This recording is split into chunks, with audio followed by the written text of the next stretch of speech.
నా సేవకుడు అయిన ఇశ్రాయేలు, నేను ఏర్పరచుకున్న యాకోబు, నా స్నేహితుడైన అబ్రహాము సంతానమా, భూ దిగంతముల నుండి నేను పట్టుకొని దాని కొనల నుండి పిలుచుకొనినవాడా, నీవు నా దాసుడవనియు నేను నిన్ను ఉపేక్షింపగా ఏర్పరచుకుంటుననియు నేను నీతో చెప్పి ఉన్నాను, నీకు తోడై ఉన్నాను.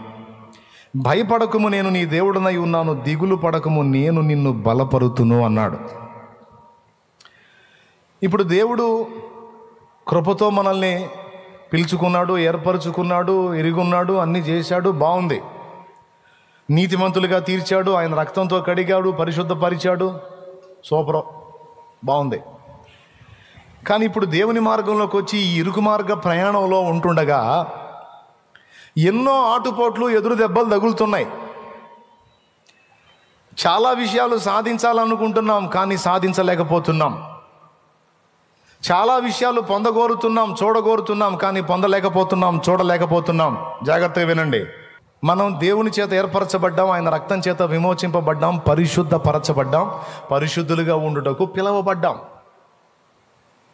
ఇది లేఖనం చెప్తున్న సాక్ష్యం తమ్ముడు. పిలవటం అయితే అట్ట పిలిచాడు, కానీ అలా నిలబడటం అనేది మనకు చేత కావటల్లా. చాలా విషయాలు సాధించగోరుతున్నాం, సాధించలేకపోతున్నాం. నిలవాలనుకుంటున్నాం, నిలవలేకపోతున్నాం. గెలవాలనుకుంటున్నాం, కానీ ఓటమి బాట పడుతున్నాం. అధిగమించాలనుకుంటున్నాం, కానీ అగచాట్ల పాలవుతున్నాం. వాక్యం విన్నప్పుడు తీర్మానాలు చేస్తున్నాం, కానీ ఆ తీర్మానాలు కొద్ది దినాలు కూడా నిలుపుకోలేకపోతున్నాం.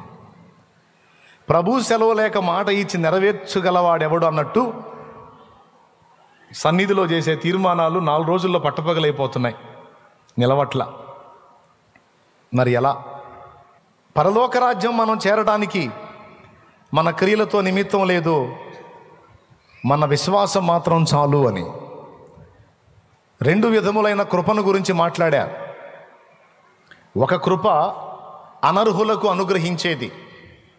మళ్ళీ చెప్తున్నా, ఒక కృప అనర్హులకు అనుగ్రహించేది.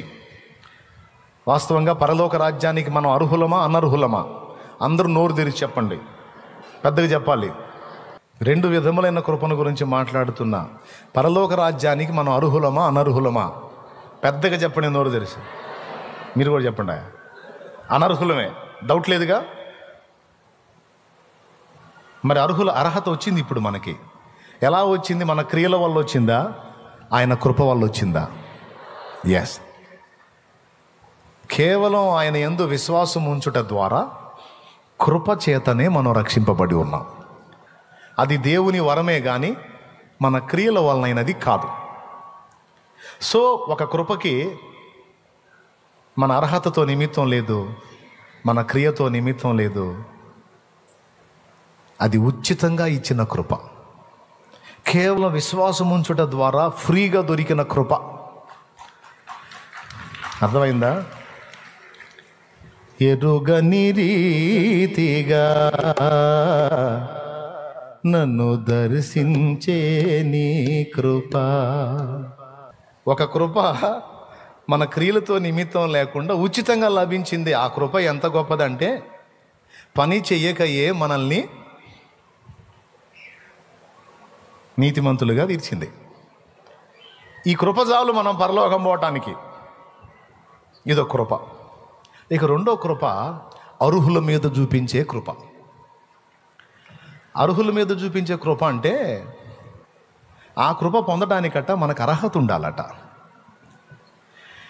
పరలోక రాజ్యం చేరడానికి మన అర్హత ఏంటంటే విశ్వాసమే. విశ్వాసం నువ్వు ఉంచితే ఆయన కృపను చూపించి నిన్ను తీసుకుంటాడు. కానీ భూమి మీద నీవు కొన్ని పొందడానికి, కొన్ని సాధించడానికి, నిత్యత్వంలో బహుమానం పొందడానికి నీకు కృప అవసరం, దేవుని కృప అవసరం. ఆ కృప పొందడానికి మనకు అర్హత కావాలి. ఉదాహరణకి దీనికి మీకు లాజికల్గా వాక్యానుసారంగా చెప్తా.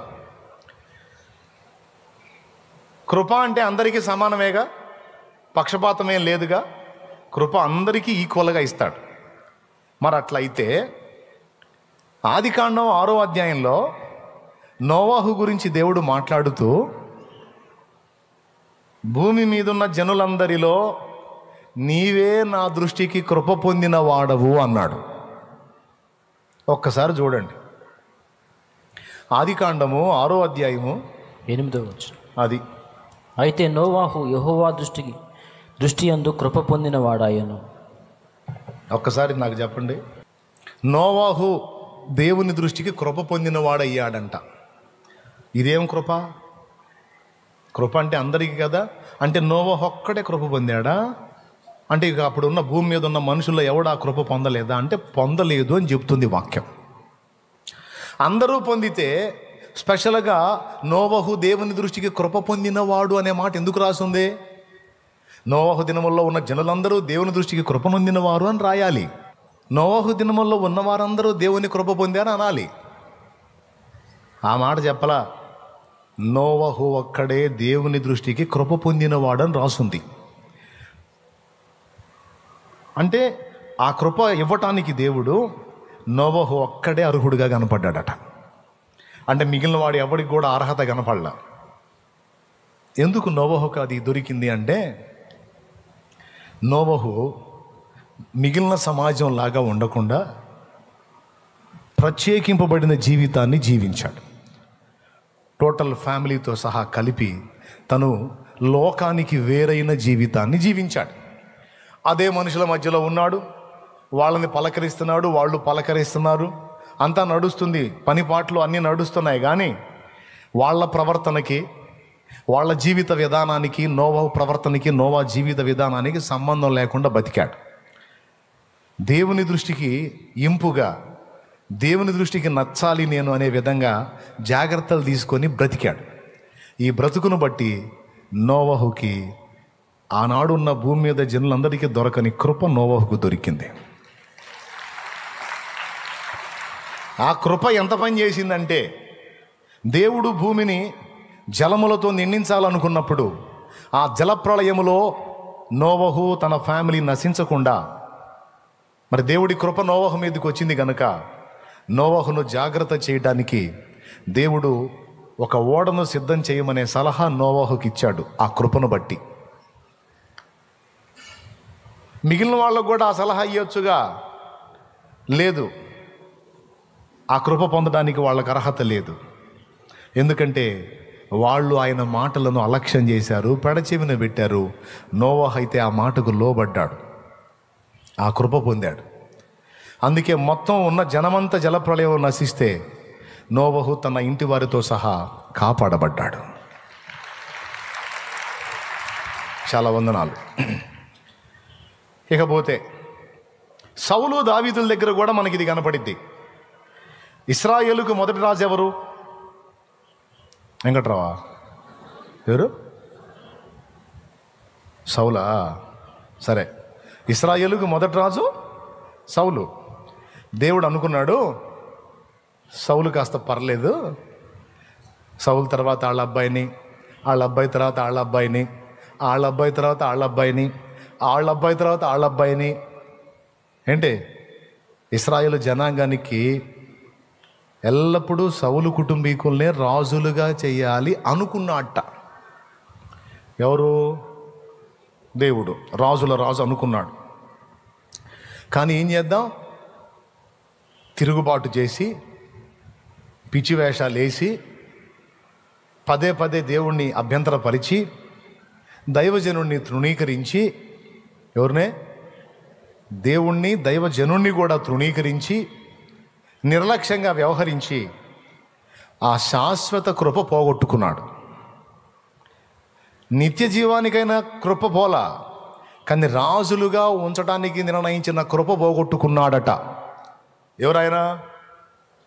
సౌలు. తర్వాత ఎవరెక్కారు సింహాసనం మీదికి? ఎవరు? రైట్, కొంతమంది లైన్లోనే ఉన్నారు. దావీదు ఎక్కాడు. దావీదు లైన్లోకి వచ్చి దేవుని కృప పొంది దేవుని చిత్తానుసారంగా బతకడానికి తన మనసును దృఢపరుచుకున్నాడు. దేవుని మాటలు చదువుకోవటం, ఆ మాటల ప్రకారం బ్రతకటం, ఇక అదే పిచ్చి. దేవుని మాటలు చూసుకోవటం, ఆ మాటల ప్రకారం జీవించటం, ఇదే జీవితం. మనకు కూడా చూడు ఎన్ని సలహాలు చెప్పాడో. 119వ కీర్తన ఎంతమంది చదివారు?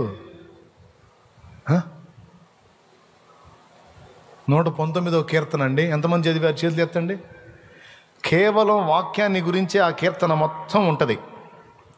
అతిపెద్ద కీర్తనల గ్రంథంలో కేవలం వాక్యాన్ని గురించి ఘనపరుస్తూ, ధర్మశాస్త్రము, నీ కట్టడలు, నీ విధులు అని వాక్యాన్ని గురించే ఘనపరిచి మాట్లాడతాడు. అందులోనే నీ వాక్యము నా పాదములకు దీపము, నా త్రోవకు వెలుగన్న మాట ఉంటుంది. అందులోనే నీ ధర్మశాస్త్రమును బట్టి దినమునకు 7 మార్లు నిన్ను స్తుతించుచున్నానని ఉంటుంది. అందులోనే నీ వాక్యము నా బాధలలో నాకు నెమ్మది కలిగించిందని ఉంటుంది. అందులోనే యవనస్తులు దేని చేత తమ నడత శుద్ధిపరచుకుందురు, నీ వాక్యం వినుట చేతనే కదా. ఇలా బోల్డ్ అని సంగతులు ఉంటాయి ఆ 119వ కీర్తనలో. నీ మాటలను అనుసరించి బ్రతుకువానికి తూలి తొట్టిల్లటానికి కారణమే లేదంటాడు. టోటల్గా దేవుని మాటలను అనుసరించి బ్రతికితే అసలు ఆ లైఫే వేరు అని రాస్తాడు. బాగుంది. సౌలు మాత్రం పనిగట్టుకొని దేవుని మాటల మీద తిరుగుబాటు చేశాడు. ఆ తిరుగుబాటును బట్టి కృప పోగొట్టుకున్నాడు. దావీదు లోబడుటను బట్టి ఆ కృప శాశ్వతంగా పొందుకున్నాడు. తర్వాత భక్తులకు వాగ్దానాలు ఇస్తూ, దావీదుకు చూపినట్లు శాశ్వతమైన కృప నేను మీకు చూపుచున్నాను అంటాడు. సౌలుకి ఇద్దామనుకున్నది దావీదుకు దక్కింది. సౌలు వంశీకులు రాజులు కావాల్సింది, అది పోయే దావీదు వంశీకులు రాజులయ్యే. హల్లెలూయా. అంటే ఒకడు పోగొట్టుకున్న కృప మరొకడు పొందుకున్నాడు. ఇప్పుడు ఈ కృపనేమందాం? అర్హులను చూసి ఇచ్చే కృప. ముందు చెప్పిన కృప ఏమి పొందో మాకు అర్థమై చావట్లా అంటారా? అట్టయితే మెంటల్ హాస్పిటల్లో చూపించుకోండి. అర్థం కాకపోతే చేయగలిగింది ఏం లేదు. ముందు చూపిన కృప అనర్హుల మీద చూపించిన కృప, నిత్య జీవానికి సంబంధించిన కృప. తర్వాత చూపించే కృప అది రాజ్యానికి సంబంధించి కావచ్చు, వరాలకు సంబంధించి కావచ్చు, ఫలానికి సంబంధించి కావచ్చు, భూమి మీద మనుగడకు సంబంధించి కావచ్చు, ఆశీర్వాదానికి సంబంధించి కావచ్చు, అక్కడ బహుమానానికి సంబంధించి కావచ్చు. ఈ కృప పొందాలంటే మన వంతు ప్రయాస ఉండాలి. ఇంతవరకు అర్థమైతే చేతులు ఎత్తండి. మీకు మెంటల్ హాస్పిటల్ అవసరంలా, దేవునికి స్తోత్రం. అర్థం అయింది. ఇప్పుడు ఈ రెండవ కృప పొందడానికి అర్హత అవసరం అన్నాను. దానికి దేవుడు చెప్పిన హద్దులలో మనం బ్రతకాలి. దేవుడు చెప్పిన కట్టడలను మనం అనుసరించి జీవించాలి. దావీదు వాటిని అనుసరించి బ్రతికాడు, ఆ కృప పొందుకున్నాడు. భక్తులు వాటిని అనుసరించి బ్రతికారు, ఆ కృపలు పొందారు. వరములు పొందారు, ఫలము దొరికింది. ఒక వెలుగు వెలిగారు దేవుని కోసం, సమాజం కోసం. సూపర్గా. మనకు కూడా బోల్డెన్ ఆశలు ఉంటాయి, కానీ ఏం చేద్దాం? ఆ కృప దొరకట్లా. అది అందని పండే అయింది. దేవుడు అంటాడు, నాకు పక్షపాతం లేదు, మీకు కూడా అట్టి కృప చూపాలని ఆశ కలిగి ఉన్నాను అంటాడు. నీకు ఆశ ఉంది, మాకు కూడా ఆశ ఉంది, కానీ మా వల్ల గాటలా దాన్ని పొందుకోవటం. నీ మాటలను అనుసరించి బ్రతకడానికి ప్రయత్నిస్తున్నాము, కానీ తరచుగా ఓడిపోతున్నాం. నిలవాలని గెలవాలని ఆశపడి పాటలు పాడుతున్నాం. ఇదే నా కోరిక, నవజీవన రాగమాలిక అని పాడుతున్నాం. యేసులాగే ఉండాలని, యేసుతోనే నడవాలని, నిలవాలని, గెలవాలని.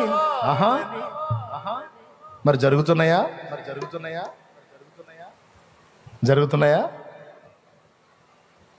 యేసునందే ఆనందించాలని.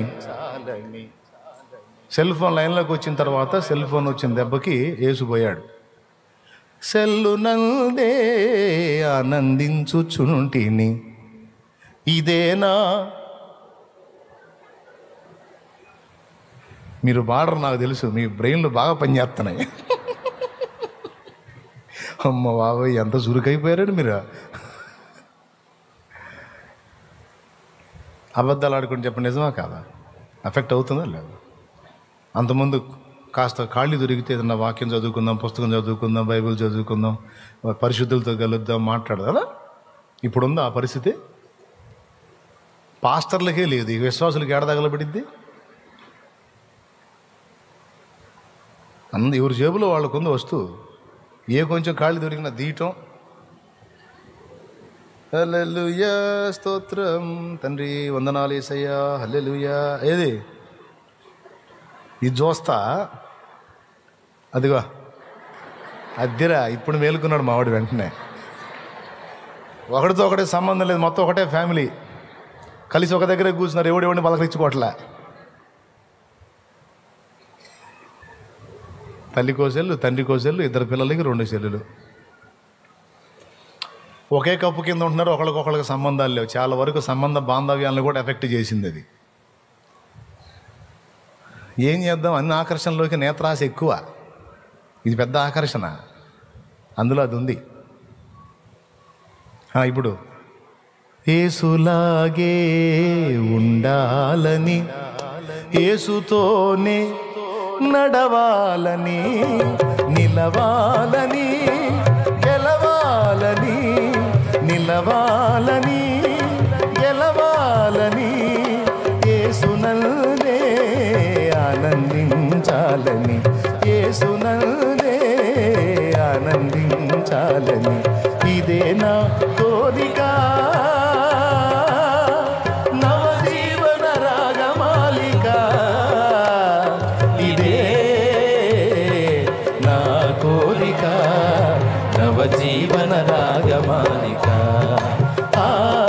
నవజీవన రాగమాలిక. దేవునికి మహిమ, దేవునికి మహిమ. ఈ పాట అయింది కానీ నిజంగా ఆ గెలుపులు, ఆ నడకలు, ఆ నిలవటాలు అంతా బుస్ అయిపోయింది.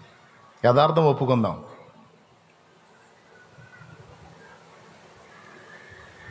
కాదా?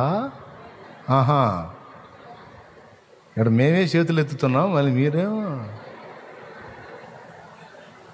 అంటే ఏంది శాలేమన్నా, నువ్వు కూడా మనకంత టైం ఏడుందిలే. టైం దొరికితే నన్ను కూడా శోధించడానికి ట్రై చేస్తుంది అది. అందుకే దానికి దండం పెట్టి దూరంగా మసులుతున్నా. నేత్రాశ అనేది ఎవరికి మార్పు లేదు, అందరికీ కళ్ళు ఉన్నాయి. కళ్ళు ఉన్న వాళ్ళందరికీ నేత్రాశ ఉంటుంది. ఇదొక్కటే కాదు, చాలా విషయాల్లో మనం బలహీనపడుతున్నాం. దేవుడు బోలెడన్ని వాగ్దానాలు, కృపలు మనకి ఇచ్చాడు. వాటిని మనం సొంతం చేసుకోవటానికి కావలసిన విధంగా మనం సిద్ధపడకుండా ఎన్నో రకాల ఆకర్షణల చట్రం మన చుట్టూ బిగించి వాడు మనల్ని దారి మళ్ళిస్తున్నాడు. బలవంతులుగా ఉండాల్సిన వాళ్ళం బలహీనులం అవుతున్నాం. ఫలించవలసిన వాళ్ళం ఫలశూన్యులం అవుతున్నాం. ఇతరులకు సైతం ఆశీర్వాదముగా ఉండాల్సిన వాళ్ళం మనమే ఆశీర్వాదాన్ని అనుభవించకుండా కోల్పోతున్నాం. ఇలా చెప్పుకుంటూ పోతే బోల్డ్ అన్ని ఉన్నాయి, మనం లాస్ అవుతున్నాయి. ఎందుకు ఇవన్నీ మనకు దొరకట్లేదు? ఇవన్నీ ఎందుకు మనం మిస్ అవుతున్నామంటే కృపను పొందకుండా తప్పిపోతున్నాం. అనర్హత వేటు పడుతుంది మన మీద. ఆ వేటు పడకుండా మనం సరిగ్గా నిలవాలని తిప్పలు పడుతున్నాం, కానీ మన వల్ల కావటల్లా. ఉపదేశంలో జరుగుతుంది, మాటలు జాగ్రత్త, చూపులు జాగ్రత్త, ప్రవర్తన జాగ్రత్త, శరీర క్రియలు చేయొద్దు, అలా ఉండొద్దు, ఇలా ఉండొద్దు, నీతి కలిగి ఉండండి, యథార్థంగా ఉండండి, అసూయ కలిగి ఉండొద్దు, ప్రేమ లేకుండా ఉండొద్దు, ప్రేమ కలిగి ఉండండి, సహనం కలిగి ఉండండి, ప్రార్థన చేయండి, వాక్యం చదవండి, పవిత్రతను కాపాడుకోండి, అట్లుండండి, ఇట్లుండండి అని వచ్చిన కాడి నుంచి కూర్చోబెట్టి ఇదే. అవునా? ఇంకేముంది మరి? ఇంక వేరే ఇదే సోప. చివరికి ఎలా అయిపోయిందంటే వినటానికి అలవాటు పడ్డాం, కానీ వాటిని చేయటానికి మాకు కష్టం అయిపోయింది. కానీ అలాగని రాజీ పడుతున్నావా లోకంతో? కాదు, మళ్ళా యాకోబు గాని కడుపులో పెనుగులాడినట్టు పెనుగులాడుతున్నాం. మళ్ళా ఇదేంది నాయన నేను ఇటు ఆకర్షించబడుతున్నాను, ఈ దరిద్రం ఏంది నాయన నా వెంట పడింది, నేను దీనికి సంబంధించిన వ్యక్తిని కాదు కదా, నా లోకం నువ్వు కదా, నేను నీ వైపు కదా ఆకర్షింపబడాలి, నేనేంది నాయన ఇట్టలాగా పడుతున్నాను, నా బతుకేంది ఇట్ట తగలబడిందని మళ్ళీ ఒక పక్కన వేదన కలుగుతుంది. ఈ ఒక్క మాటకు సమాధానం చెప్పి ముగించకపోతే అప్పుడు అడగండి నన్ను. దేవునికి స్తోత్రం.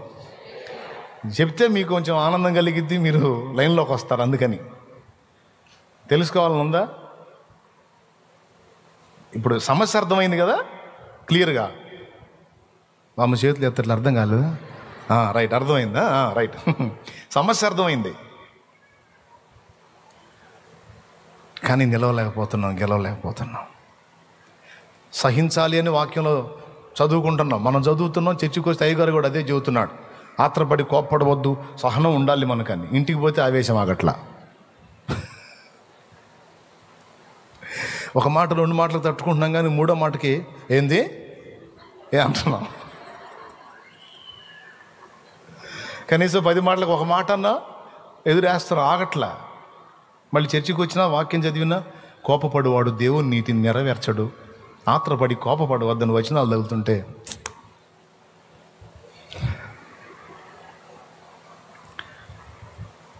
క్షమించండి అప్పుడు మీరు క్షమించబడదురు అని వింటున్నాం. కొంతమంది మొఖాలు చూస్తే సత్యన క్షమించబుద్ధి కాదు, కానీ చర్చికొచ్చి కూర్చోగానే నువ్వు క్షమించకపోతే ఎట్లా అని మాటలు వినపడుతుంటాయి. ఏం క్షమించేది, వీళ్ళు మామూలు కాదు. ఏనేమో క్షమించు అంటాడు. ఏంది క్షమించేదే? ఏం మామూలు దుర్మార్గమా వాళ్ళు చేసింది? మళ్ళీ వాక్యం చదువుతుంటే మనుషుల అపరాధములను మీరు క్షమింపని ఎడల మీ పరలోకపు తండ్రి మిమ్మల్ని ఎలా క్షమించును? క్షమించండి అప్పుడు మీరు క్షమించబడదు. నన్ను నా వల్ల కావట్లేదు దేవుడా. ఆ మనిషి ఎక్కడో ఉంటే పక్కన ఉంటే నాకు ఏమో అనిపిస్తుంది, కానీ ఎదురుకు వస్తే మాత్రం పట్టుకొని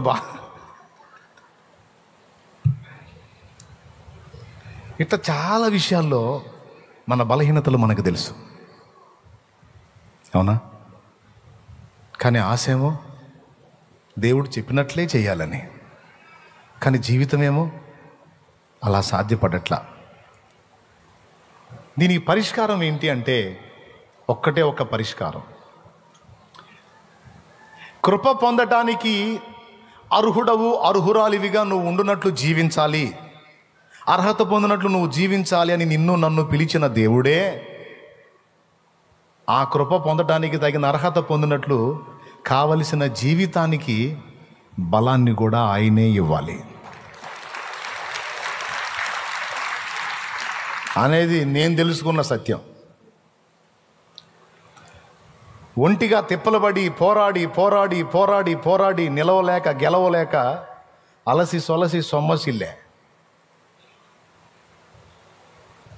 మేలైనది చేయవలెందని కోరిక నాకు కలుగుచున్నది, కానీ అలాగూ చేయుట నాకు కలుగుటలేదు. రోమాపత్రిక 7వ అధ్యాయము 18-19 వచనాలు. చేయాలనుకున్న మేలు చేయక చెయ్యగోరని కీడే చేస్తున్నా. ఏం జరుగుతుందో నాకు అర్థం కావట్లా. ఒకటి అనుకుంటున్నా, ఇంకొకటి చేస్తున్నా. హృదయం ఒకటి ఆశిస్తుంది, శరీరం ఇంకొకటి చేస్తుంది. ఎట్లా? నిజమే, అందరి శోభ ఇదే. నిద్ర వచ్చిన వాళ్ళు గట్టిగా స్తోత్రం చెప్పండి. శబాష్, దొరికారు. మెలుగుతున్న వాళ్ళు చెప్పండి. నేను నిద్ర వచ్చిన వాళ్ళు చెప్పమంటే కళ్ళు తెరిచి చూస్తా హల్లెలూయా అంటే. పాయింట్కి వద్దాం. మన స్వాపే కాదు, పౌలు అంతటి మహనీయుని స్వాప కూడా అదే. మేలైనది చేయవలెనని కోరిక నాకు కలుగుతున్నది, కానీ అలాగూ చేయుట కలుగుటలేదు. చేయాలనుకున్న మేలు చెయ్యక చెయ్యగోరని కీడే నేను చేయుచున్నాను అన్నాడు. అయ్యో ఇట్టి మరణమునకు లోనగు శరీరము నుండి నన్ను ఎవడు విడిపించును అని ఒక ఆర్తధ్వని చేశాడు. ఆ కింది వచనంలో 8వ అధ్యాయంలో సమాధానం. అయితే ఆత్మ యొక్క నియమము పాప మరణ నియమముల నుండి నన్ను విడిపించను, అందుకు దేవునికి స్తోత్రం అన్నాడు. ఇక్కడ పాయింట్ ఏంటంటే యెహెజ్కేలు గ్రంథం 2వ అధ్యాయము 1వ వచనం. నరపుత్రుడా నీవు చక్కగా నిలవబడుము, నేను నీతో మాట్లాడాలి అన్నాడు దేవుడు. అదే ఉంటుంది, నాకు వెళ్ళి చూడండి. నరపుత్రుడా నీవు చక్కగా నిలవబడుము, నేను నీతో మాట్లాడవలెను అని దేవుడు యెహెజ్కేలుతో చెప్పాడు. చెప్పిన వెంటనే పాపం యెహెజ్కేలు నిలబడటానికి ప్రయత్నం చేశాడంట. పాపం తిప్పలు పడ్డాడు. ఎన్ని తిప్పలు పడ్డా నిలవలేకపోయాడు. చివరికి దేవుని వైపే చూశాడు. చక్కగా నిలవబడు, నేను నీతో మాట్లాడాలన్నావు, నీ మాటలు నాకు కూడా వినాలనుంది, నీ చిత్తం చేయాలన్న ఆశ నాకు కూడా ఉంది, కానీ చక్కగా నిలుచుట నాకు చేత కావట్లేదు అని దేవునికి వెళ్ళి చూశాడు. అప్పుడు దేవుడు ఏం చేశాడో తెలుసా? తన ఆత్మను యెహెజ్కేలులోకి పంపించాడు.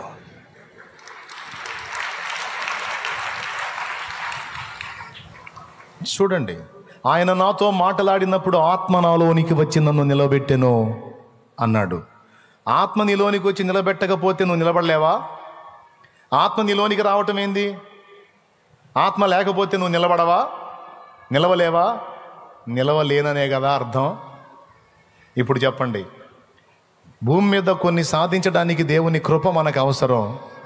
ఆ కృప పొందడానికి మానవ ప్రయత్నం మాత్రమే సరిపోదు, దానికి దేవుని శక్తి విడుదల కావాలి. ఇది అసలు రహస్యం. ఆ మాట అన్నాడు ఇక్కడ యాకోబుతో, నేను నిన్ను బలపరుచును అన్నాడు. అది పాయింట్ ఇక్కడ. ఏమన్నాడు అంటే, ఇప్పుడు ఈయన బలపరచాల్సి వచ్చిందంటే అంతకుముందు ఆయన ఏమై ఉన్నాడు? బలహీనమై ఉన్నాడు. ఆ బలహీనమై ఉండి పోరాడి పోరాడి పోరాడి అలసి సొలసి సొమ్మసిల్లి నా వల్ల కాదని దిగాలు పడిపోతే అప్పుడు అన్నాడు, దిగులు పడకుమో, నేను నిన్ను బలపరుస్తాను. పోరాడావు, తిప్పలు పడ్డావు, నిలబడాలని ట్రై చేశావు, దానికోసం ఎన్నో ట్రిక్కులు ప్లే చేశావు, నీ వల్ల కాలేదు ప్రభా. అర్థమైంది కదా? రైట్. కృంగిపోవాకు, నిరాశపడవాకు. నీ వల్ల కానిది నా వల్ల అవుతుంది. నీ శక్తి చేతను నీ బలము చేతను కాదు, నా ఆత్మ చేత ఇది జరుగుతుంది, నా బలము చేత ఇది జరుగుతుంది. ఇక్కడ నువ్వు చేయాల్సింది ఒక్కటే, అన్ని విషయములలో నీవు జయించున్నట్లు నీవు నా బలమును ఆశ్రయించాలి అంటున్నాడు దేవుడు. లేకపోతే కష్టం. దమ్ముంటే చూసుకో మరి సొంత బలంతో. ఎంత నిలవాలనుకుంటావు అంత బోర్లు పడుతుంటావు. పౌలు అన్నట్టే అంటావు నువ్వు కూడా, మేలైనది చేయాలన్న కోరిక నాకు కలుగుతుంది కానీ అలాగ చేయటం కలగట్లేదు. కానీ కొంతమంది భక్తుల్ని చూస్తే అసలు వాళ్ళు ఎట్లా దాటొచ్చారో అర్థం కాదు. మనం వచ్చిన దారిలోనే వచ్చారు కానీ మనకంటే బెటర్గా వచ్చారు. మనం వచ్చిన త్రోవలోనే వచ్చారు కానీ మనకంటే ఉన్నతంగా వచ్చారు. మనలాంటి శరీరమే కలిగి ఉన్నారు కానీ మనకంటే బెటర్గా జీవించారు. మనకు సాధ్యం కాంది వాళ్ళకెట్ట సాధ్యమైందా అన్న క్వశ్చన్ వేసుకొని లైఫ్ చూస్తే వాళ్ళు తెలివి, ప్రతి అడుగుకి వాళ్ళు తమ శక్తిని ఆధారం చేసుకోకుండా దేవుని మీద ఆనుకొని ప్రయాణం చేశారు.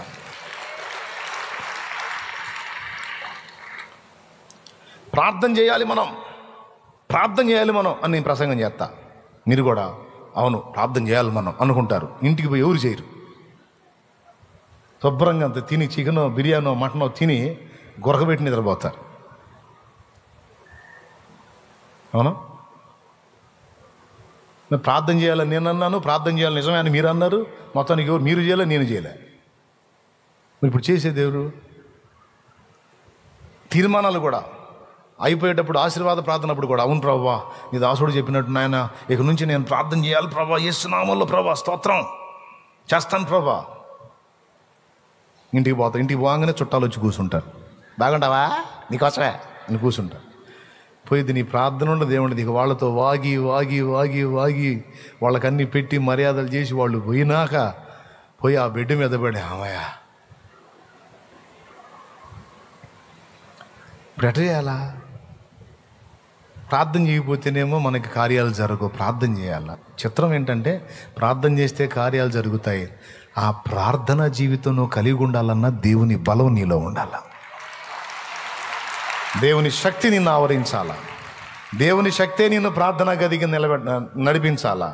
దేవుని శక్తే నిన్ను వాక్యం దగ్గరికి నడిపించాలా, దేవుని శక్తే నిన్ను పవిత్రతలో నిలబెట్టాలా. తరచు మనం మోసపోతూ ఉంటాం తమ్ముడు, తరచు మనం మోసపోతూ ఉంటాం. ఇప్పుడు ఈ ప్రసంగం విన్నాం కదా, 4 రోజులు గుర్తుంటుంది ఇది. ఇక ఇప్పుడు ప్రతిదానికి దేవా ప్రార్థన చేయాలని ఆశ ఉంది, చేయలేకపోతున్నా, నాకు తెలియదు నువ్వు శక్తిని, నడుస్తానే, తిరుగుతానే, పని చేస్తానే, దేవా శక్తిని, నాకు ప్రార్థనా శక్తి కావాలి, ప్రార్థన చేయాలని నేను, నాకు నువ్వు బలం ఇవ్వకపోతే నేను చేయలేను, నాకు ప్రార్థన ఆసక్తిని, ప్రార్థనా బలాన్ని అంటుంటావు కదా. దేవుడు ఇస్తాడు, నిజంగానే ఇస్తాడు, వెళ్ళి చేస్తుంటావు. విచిత్రం ఏంటంటే 4 రోజుల తర్వాత నేను దేవుణ్ణి అడిగి ప్రతిదానికి శక్తి పొందాలన్న ఆలోచన మర్చిపోతావు. వాడు కుట్రా, వాడు సైతాన్ గాడు కుట్రా. కొంతమందికి అయితే 4 రోజులు ఉంటుంది, కొంతమందికి చర్చి దాటంగానే పోయిద్ది. అంత బలవంతులు వాళ్ళు. ఇది మహాదరిద్రం అన్నమాట. చర్చి ఆ ఎంట్రన్స్ అట్లా దాటగానే పోయిద్ది. ఇంటికి పోతారు, ఏం చాలాసేపు అయింది, ఏం చెప్పాడు వాళ్ళు చాలా ఏమన్నా అంటే, ఏం చెప్పేది ఏముంది, బాగానే చెప్పాడు అంటారు. బాగా చెప్పాడు కదా, ఏం చెప్పాడంటే, ఏం చెప్పాడంటే మంచి మాటలు చెప్పాడులే అంటే నేను చెడ్డ మాటలు చెబుతానా? బాగానే చెప్పాడు, మంచి మాటలు చెప్పాడు. ఏం చెప్పాడు? ఏం చెప్పాడంటే నేనేం పాస్టర్మనా అయింది, లేదా నేనేం పాస్టర్నా?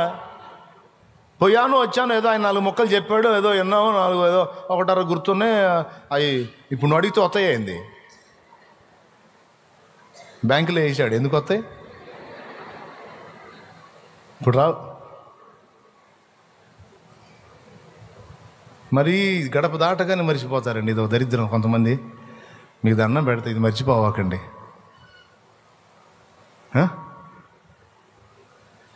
నీ వల్ల కాదు నాయన, నీ వల్ల కాదు దేవుడి శక్తిని ఆశ్రయించకుండా ప్రార్థన చేయలేవు.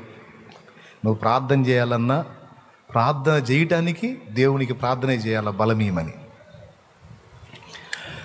ఇలా చంద్రబింబము ఓలే నీదు ప్రతిబింబము నేనై, ఇలా చంద్రబింబము ఓలే నీదు ప్రతిబింబము నేనై, జగమంత నీదు మహిమన్ వెన్నెలగ వెదజల్లా, జగమంత నీదు మహిమన్ వెన్నెలగ వెదజల్లా.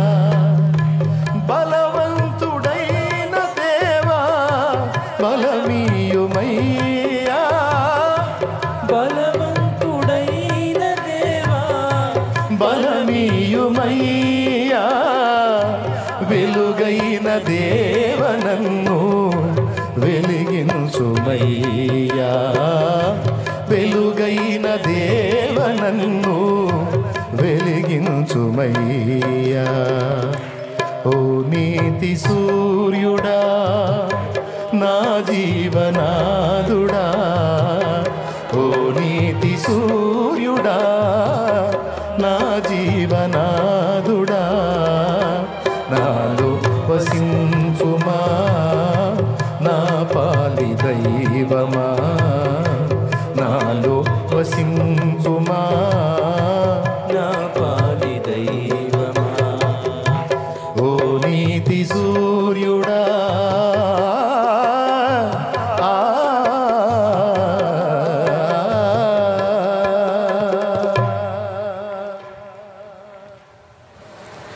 మీరు బైబిల్లో చూసుకోండి.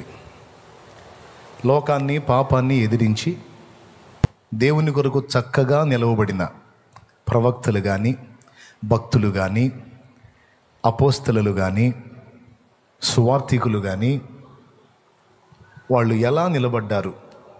పాత నిబంధనలో భక్తులైనా క్రొత్త నిబంధనలో భక్తులైనా దేవునికి ఇష్టంగా వాళ్ళు ఎలా నిలవగలిగారు, నడవగలిగారు అన్నది ఒక్కటి పరిశీలన చేస్తే నేను అప్పుడు ఏది పాత నిబంధనలోను క్రొత్త నిబంధనలోను కూడా పరిశుద్ధాత్మ శక్తి ద్వారానే వాళ్ళు అవన్నీ చేశారు. అంత నీతిగా జీవించగలిగారు. వాళ్ళ మీద దేవుని ఆత్మ క్రియ చేశాడు, శక్తినిచ్చాడు. యోసేపు ఒక యవనస్తుడు, ఆమె అతన్ని శోధించినప్పుడు అతడు పారిపోయాడని రాస్తుంది. వాస్తవంగా అలాంటి సిచ్యువేషన్లో ఒక యవనస్తుడు నిగ్రహాన్ని కలిగి ఉండటం అనేది అసంభవం. ఒప్పుకుంటారా? తాను ఒక బానిసగా ఉన్నాడు, ఆమె యజమానురాల్లాగుంది, తనను బలవంత పెడుతుంది, లేకపోతే డేంజర్ అని కూడా తెలుసు. అలాంటి క్లిష్టమైన పరిస్థితుల్లో ఒక పక్క ఆమె మాట మీరితే డేంజర్, నింద మోపిద్ది, నవ్వుల పాలు చేసిద్ది, జైలు పాలు చేసిద్ది, ఇదొక శోధన. మరో పక్క స్త్రీ తానే పురుషుని శోధించినప్పుడు పురుషుడు ముందే బలహీనపడే అవకాశం ఉంటుంది. అలాంటిది శరీర వాంఛ ఒక పక్కన, ఆమె పెట్టే భయం మరో పక్కన, వెరసేది ఒక జటిలమైన శోధన, ఎవరూ లేని ఏకాంతం అది. అలాంటి కఠినమైనటువంటి ఘట్టంలో యోసేపు ఉన్న ప్రాయాన్ని బట్టి 100కి 98% అతను బలహీనపడటానికి అవకాశం ఎక్కువ ఉంది. ఒక 2% మాత్రమే అతను నిగ్రహించుకోవడానికి అవకాశం ఉంది. 98% అతను వీక్ అవడానికి అవకాశం ఉంది. కానీ ఆశ్చర్య రీతిలో అతడు అక్కడి నుంచి బయటికి పారిపోయాడు అని రాస్తుంది. ఇలాంటి నిగ్రహం ఎలా సాధ్యం అని మనం ప్రశ్నించుకుంటే, యోసేపు పరిశుద్ధాత్మ ద్వారా ఆ బలాన్ని కలిగి ఉన్నాడు అనేది తర్వాత మనకు అర్థమైద్ది. యోసేపు ఫరో ఎదుటికి పోయినప్పుడు, ఎవరు ఎదుటికి పోయినప్పుడు? జైలు నుంచి ఫరో ఎదుటికి పోయినప్పుడు, మీరు ఇంటికి వెళ్ళి ఆదికాండం యోసేపు లైఫ్ చదువుకోండి. ఫరో ఎదుటికి పోయినప్పుడు ఫరో యోసేపును చూసి ఒక మాట అంటాడు. తనకు వచ్చినటువంటి స్వప్నానికి అర్థం చెప్పి దానికి పథక రచన యోసేపు చెప్పినప్పుడు ఫరో ఆశ్చర్యపోయి యోసేపు దగ్గరికి దిగొచ్చి ఒక మాట అంటాడు. ఇతని వంటి దేవుని ఆత్మగల మనుషుని మరొకని మనం కనుగొనగలమా అంటాడు. ఆ మాట మీరు ఎప్పుడన్నా చదివారా?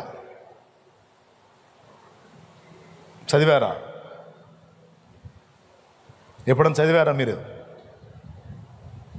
అద్భుతమైన మాట కదా. అంటే యోసేపు దేవుని ఆత్మ కలిగిన వ్యక్తిగా మనకు అక్కడ రాయబడి ఉంది. దానియేలు విషయంలో కూడా ఇదే మాట అంటారు. ఆ రాజులు ఏమంటారు తెలుసా? పరిశుద్ధ దేవతల ఆత్మ కలిగిన వాడు దానియేలని బెల్షస్సరు అనేవాని భార్య అంటదే. దానియేలు గ్రంథం 5లో ఈ మ్యాటర్ ఉంది. యోసేపు మ్యాటర్ మీకు దొరకలేదా? నేను చూపిస్తా. ఆదికాండంలో ఫరో ముందుకు పోయినప్పుడు 41:38 చూడు.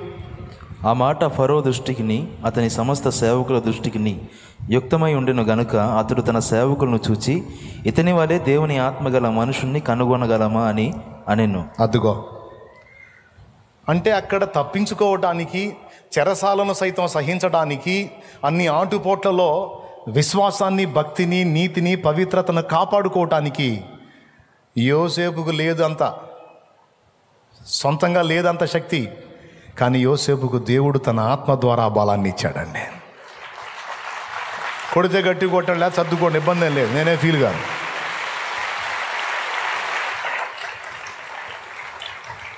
హల్లెలూయా. దానియేలు గురించి కూడా అదే మాట ఉంది. ఆ కఠినమైన ప్రతికూలతలో చావటానికైనా, సింహాల గుహలో తోసివేయబట్టడానికైనా ఇష్టపడ్డాడు, కానీ ప్రార్థన మానుకోవటానికి ఇష్టపడలా. ప్రార్థన ఎంత ప్రాణప్రదంగా చూశాడంటే, అనుదినము ముమ్మారు మోకాళ్ళుని దేవుణ్ణి స్తుతించుచు ప్రార్థించుచు వచ్చే ప్రక్రియ చావు కంటే, ప్రాణం కంటే కూడా అది ఎక్కువ. అది మానుకోవటం కంటే చచ్చిపోవటం బెస్ట్. అంటే ఇంత పట్టు, ఇంత క్రమం, ఇంత మొండితనం ప్రార్థనలో దానియేలుకి ఎలా వచ్చింది అంటే, అది దానియేలు సొంత శక్తి కాదు, దానియేలు మీద కూడా దేవుని ఆత్మ నిలిచి ఉన్నాడు. దానియేలు మీద కూడా దేవుని ఆత్మ నిలిచి ఉన్నాడు. తలకాయలు కోస్తాం జాగ్రత్త అంటే, కొయ్యమని, తలకాయని తెంచమని, నరకమని తలకాయలను అలాగా అప్పజెప్పారు, మెడకాయలను అప్పజెప్పారంటే అది వాళ్ళ బలం కాదు. ఏ మనుషుడైనా తన ప్రాణాన్ని కాపాడుకోవడానికి పరుగులు పెడతాడు, కానీ చావుకి ఎదురెళ్ళి నరకటానికి సిద్ధమైనటువంటి దానిలో తమ మెడని ఉంచాడు పౌలు. అంత ధైర్యం, అంత మొండితనం, చావుకి ఎదురెళ్ళేటువంటి ఆ వీరత్వం ఎలా వచ్చింది వాళ్ళకంటే అది వాళ్ళ సొంతమైంది కాదు. వారి మీద దేవుని పరిశుద్ధాత్మ నిలిచి ఉన్నాడు. ఆయన ఇచ్చిన బలాన్ని బట్టి చావుకి ఎదురెళ్ళారు. ఆయన ఇచ్చిన బలాన్ని బట్టి సింహాలకు ఎదురెళ్ళారు. ఆయన ఇచ్చిన బలాన్ని బట్టి భయంకరమైన ఆకర్షణలను తప్పించుకొని పారిపోగలిగారు. దేవుని ఆత్మ ఇచ్చిన బలాన్ని బట్టి. ఒకవేళ ఆ బలం వారి మీద లేకపోతే నువ్వు నేను ఎలాగో వాళ్ళ బతుకులంతే. ఈరోజు ఆ రహస్యాన్ని దేవుడు విప్పుతున్నాడు. అపోస్తల కార్యం 1:8, పరిశుద్ధాత్మ మీ మీదికి వచ్చినప్పుడు మీరు శక్తి నొందెదరు అన్నాడు. మీదికి రాకపోతే అందరు పెద్దగా చెప్పండి. 1:8 అపోస్తలుల కార్యములు, పరిశుద్ధాత్మ మీ మీదికి వచ్చినప్పుడు మీరు శక్తి నొందెదరు అంటే ఆత్మ మీదికి రాకపోతే శక్తిహీనుడనందువేమయ్యా, సౌజన్యమగు శుద్ధాత్మ శక్తిని పొందుకొనమయ్యా. క్రైస్తవుండా కదలిరావయ్యా, కలుషాత్ములకు నీ సిలువ శక్తిని చాటవేమయ్యా. ఎండబాణాలనియు జడిసి ఎంతకాలము మూలనుందు, ఎండబాణాలనియు జడిసి ఎంతకాలము మూలనుందు, కండలను ప్రేమింతువేమన్నా ఈ మంటి కండలు ఎంత పెంచిన మంటికేనన్నా. క్రైస్తవుండా కదలిరావయ్యా, కలుషాత్ములకు నీ సిలువ శక్తిని చాటవేమయ్యా. శక్తిహీనుడనందువేమయ్యా, సౌజన్యమగు శుద్ధాత్మ శక్తిని పొందుకొనుమయ్యా. శక్తిహీనుడనందువేమయ్యా. నా వల్ల కావట్లేదు సార్, నా వల్ల కావట్లేదక్క, నా వల్ల కావట్లేదన్నా. నీ వల్ల అయిద్దని ఎవరు చెప్పారు? నేను చెప్పానా? నీ వల్ల కాదు, నా వల్ల కూడా కాదు. రాత్రి అన్నాను 20 సంవత్సరాలు నేను ఎలా వచ్చానో అని. రహస్యం ఇదే, ఆయన ఆత్మ నా మీద నిలిచి ఎన్నోసార్లు కృంగిన వేళ లేవనెత్తి, ఎన్నో బలహీనమైన ఘడియల్లో నన్ను తప్పించుకుంటూ వచ్చి, ఎన్నో ఘట్టాలలోంచి, ఎన్నో ఉరులలోంచి, ఉచ్చులలోంచి నన్ను మళ్ళించుకుంటూ వచ్చి, నన్ను కాపాడుకుంటూ ఈ ఘడియ వరకు నడిపిస్తూ వచ్చాడు. ఈరోజు ఆయన శక్తే ఇక్కడ నిలబెట్టి వాడుకుంటా ఉంది. దేవునికి ఇష్టమైన రీతిలో నిలవాలని, గెలవాలని అందరికీ ఆశ ఉంటుంది. కానీ అలా మనల్ని నిలిపి గెలిపించేటువంటి శక్తి మన దగ్గర లేదు. ఆ శక్తి కోసం కూడా దేవుని వైపు చూడాలి. నువ్వు నాకు శక్తిని ఇవ్వకుండా నేనెక్కడ గెలుస్తా అని అడగాలి. నువ్వు నాకు బలం ఇవ్వకుండా నేనెక్కడ వెలుగుతా. నువ్వు నాకు బలం ఇవ్వకుండా నా జ్ఞానం ఏం పనిచేసిద్ది? నువ్వు నాకు బలముని ఇవ్వకుండా నేను ఎలా జయిస్తాను ఈ బలహీనతల్ని? నా తండ్రి కాదు నాకు బలమి. నేను నీ కోసం బతకాలి, ఈ చెత్త పనులు కాదు. కానీ నా దేహము వాటిని జయించలేకపోతుంది, నా చేత కాలేదు. ఎట్లయితే తండ్రి నా చేత? మా మూలపితరుడు ఆదాం చేతే కాలేదు, మా అవ్వ చేతే కాలేదు, మా తాత ముత్తాతల వల్ల గల, నా వల్ల ఇద్దా? అదే రక్తం పంచుకు పుట్టా. ఇంకా దరిద్రపు అవతారాలు ఇక్కడ. ఇప్పుడున్న సమాజంలో ఇంకా దరిద్ర పరిస్థితిలో ఎట్లా సాధ్యం తండ్రి? అందుకే నాయన, నా వల్ల కాదని ఎరిగి పోరాడి విసుగు చెంది విరక్తి చెంది ఇప్పుడు నీ వైపు తిరుగుతున్నా. నన్ను నిలబెట్టినా పడగొట్టిన ఇక నువ్వే.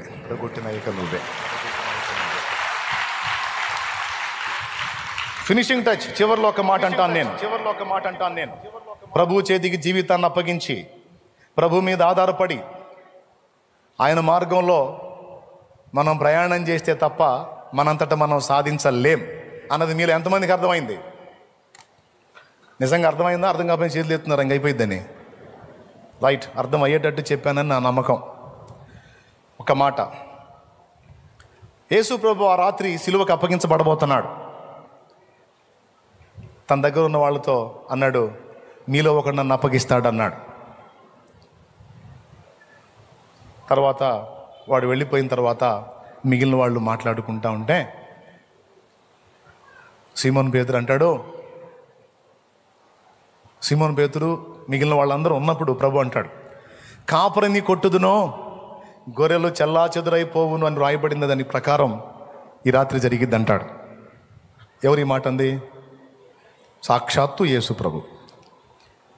వెంటనే పేతురు జోక్యం చేసుకొని, ప్రభా వీళ్ళందరూ వెళ్ళిపోయినా వీళ్ళందరూ వెళ్ళిపోయినా నీ కోసం అవసరమైతే చావవలసి వచ్చినా చచ్చేదను కానీ నిన్ను విడిచి పోను, నా సంగతి తెలియదు నీకు అన్నట్టు బిల్డప్ ఇచ్చాడు. అవసరమైతే నీ కోసం చావవలసి వస్తే చచ్చిపోతా కానీ నిన్ను వదిలిపెట్టి మాత్రం నేను పోను అన్నాడు. అప్పటిదాకా మిగిలిన వాళ్ళకి వెళ్ళి చూసి, యేసయ్య ఈ మాట ఎప్పుడైతే పేతురు అన్నాడు, ఇక పేతురికి వెళ్ళి చూసి ఏంది అన్నాడు. అవును, అవసరమైతే నీ కోసం చచ్చిపోతా, నా సంగతి నీకు తెలియదు. సీమోనా, చచ్చిపోతావా? మంచి కాన్ఫిడెన్స్ ఉంది నీకు నీ మీద. ఈ రాత్రి తెల్లవారక మునుపు, కోడి కుయ్యక మునుపు, అంటే కొన్ని గంటల్లోనే చచ్చిపోతానన్న ఈ నోరే అసలు ఆ యేసు ఎవరో నాకు తెలియదని 3 సార్లు పచ్చబద్ధం ఆడతావు నువ్వు అన్నాడు.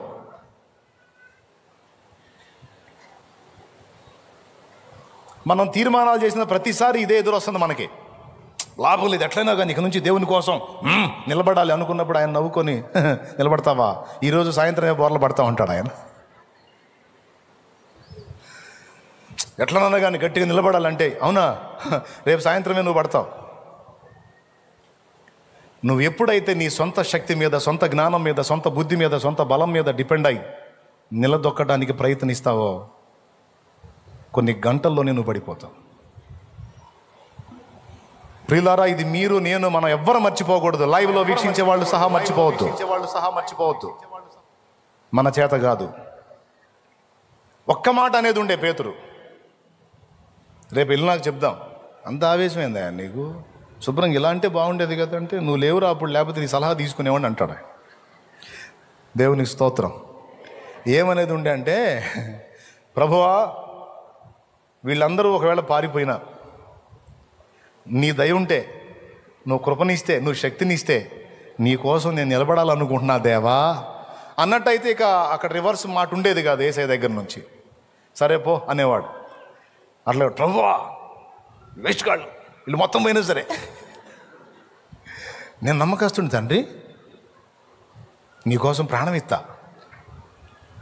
అనేటప్పటికీ తన శక్తి మీద తనకున్నటువంటి నమ్మకాన్ని విరగొట్టడమేగా దేవుని పని. భక్తునికి తన శక్తి మీద తనకున్న నమ్మకాన్ని విరగొట్టి దైవశక్తి మీద ఆనుకునేటట్టు చేయటమే ఆయన పని.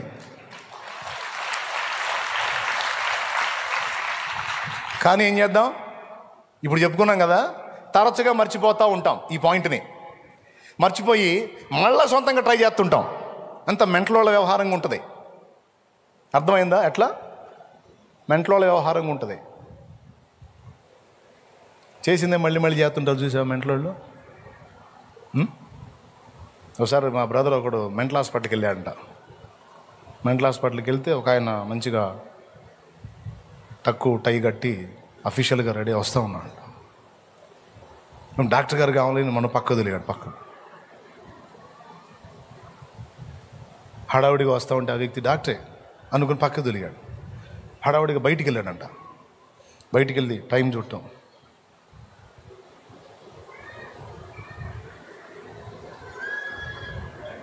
అదే పనిలో ఉన్నాడంట.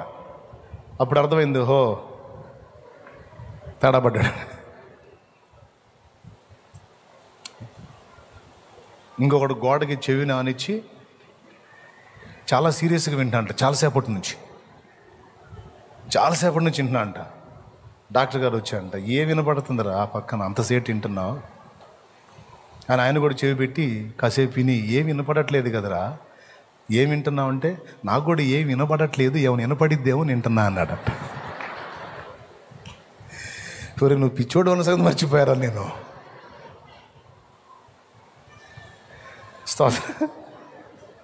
ఏం వినపడకనే నేను కూడా వింటున్నాను, ఏమైనా వినపడిద్దేమో. ప్రియులారా, కొన్నిసార్లు మనం దేవుడు చెప్పినవి మర్చిపోయి మళ్ళా ఈ పిచ్చోళ్ళ తంతులో మళ్ళా సొంత శక్తి మీద తరచు ఆధారపడి అభాసు పాలవుతున్నాం. మళ్ళా దేవుడు సబ్జెక్ట్ మొదలు పెట్టాల్సి వస్తుంది. ఒరే వెర్రి మొహమా, నీ వల్ల కాదురా. మరి ఇప్పుడు ఏంది దిక్కు? చెప్పు, నువ్వు నిలవగలవా? పెద్దగా చెప్పు.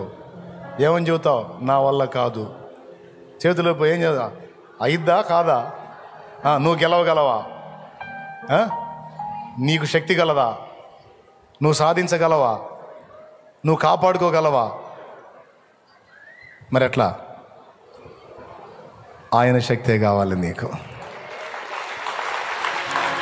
ఆయన జోక్యమే కావాలి, ఆయన బలమే కావాలి.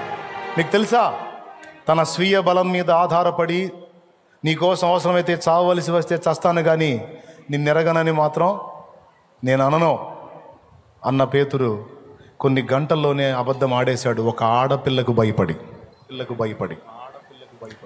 కారణం, తన సొంత శక్తి మీద ఆధారపడి ఆ మాట పలికినందుకు ఫెయిల్ అయ్యాడు. ఈ సత్యం తెలుసుకున్న సీమోను పేతురు ఒలీవల కొండ మీద ప్రభు ఆరోహణమయ్యేటప్పుడు, మీరు యెరూషలేము నుండి వెళ్ళక నా వలన వినిన తండ్రి యొక్క వాగ్దానం కొరకు కనిపెట్టుకోండి, ఇంకా కొద్ది రోజుల్లో నేను మీ మీదికి పరిశుద్ధాత్మను పంపుతాను, అప్పుడు యోదయ, సమరయ, యెరూషలేము అందంతటా భూ దిగంతముల వరకు నాకు సాక్షులై ఉంటారు అన్నాడు.